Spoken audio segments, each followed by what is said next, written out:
بسم اللہ الرحمن الرحیم۔ امراض مرکبہ مختلف امراض کے جمع ہونے سے پیدا ہوتے ہیں، چنانچہ مرض سیل دق کے بخار اور پھیپھڑے کے زخم سے پیدا ہوتا ہے۔ امراض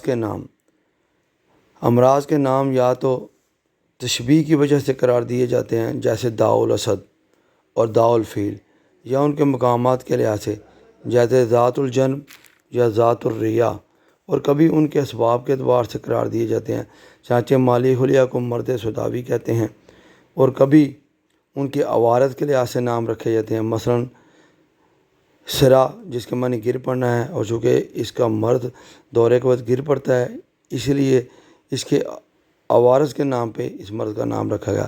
داء الاسد شیر کی بیماری مرض جذام کو کہتے ہیں، کیونکہ جذامی کے چہرے اور آنکھوں کی حیات صورت میں شیر کے مشابہ ہو جاتی ہے۔ داء الفیل ہاتھی کی بیماری پنڈلی اور قدم کے موٹاپے کو کہتے ہیں۔ اس کی وجہ تسمیہ یہ ہے کہ داء الفیل کے مریض کا پاؤں ہاتھی کے پاؤں سے مشابہ ہو جاتا ہے۔ ورم ذات الجنب پسلی کا ورم اور ورم ذات الریہ پھیپھڑے کے ورم کی تسمیہ ہے کہ یہ دونوں ورم پسلی اور پھیپھڑے میں پیدا ہوتے ہیں۔ مالی حلیہ کو مرض سوداوی کہتے ہیں، کیونکہ اس مرض کا سبب صداع ہے۔ مرض اصلی اور شرکی مرض یا تو اصلی ہوتا ہے یا کسی مرض کی شرکت سے پیدا ہوتا ہے۔ مرض شرکی کے حالات مرض اصلی کے ساتھ مختلف ہوتے ہیں، اور ضرر پہلے اصلی مرض میں رونما ہوتا ہے۔ یہ شرکت یا تو اعضاء کی شرکت سے ہوتی ہے، یا اس کی صورت یہ ہے کہ ان میں سے ایک دوسرے کے راستے میں ہوتا ہے۔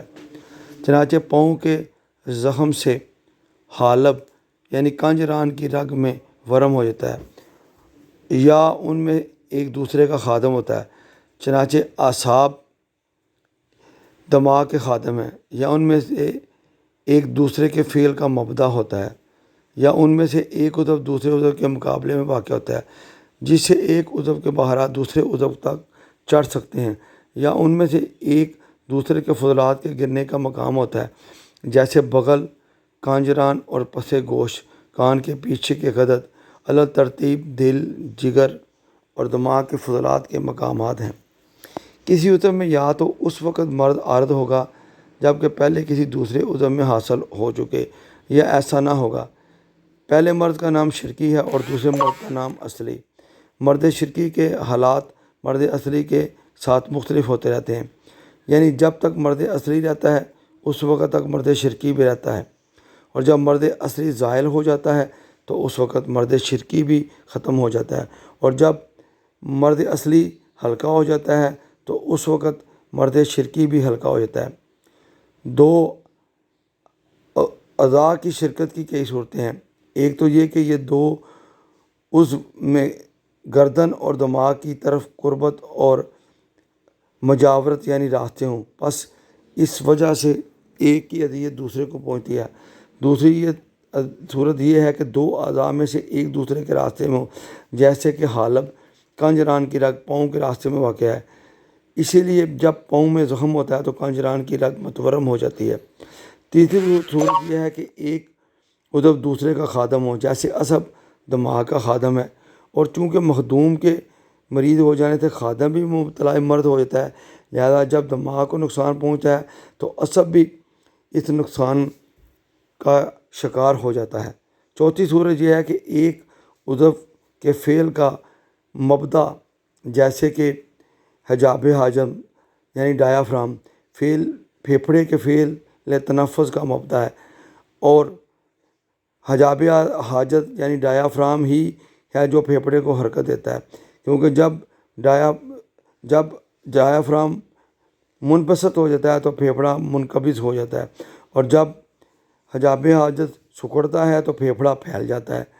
چونکہ حجاب حاجت پھیپھڑے کے فعل کا سبب اور مبدا ہے، لہذا جب حجاب حاجت میں کوئی مصیبت پہنچتی ہے تو پھیپھڑا بھی شرکت کی وجہ سے اس مصیبت سے متاثر ہوتا ہے۔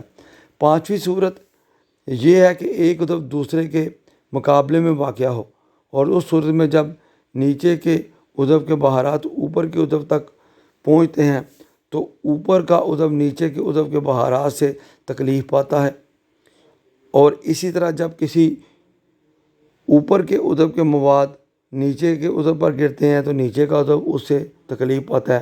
اس کی مثال معدہ اور دماغ ہے۔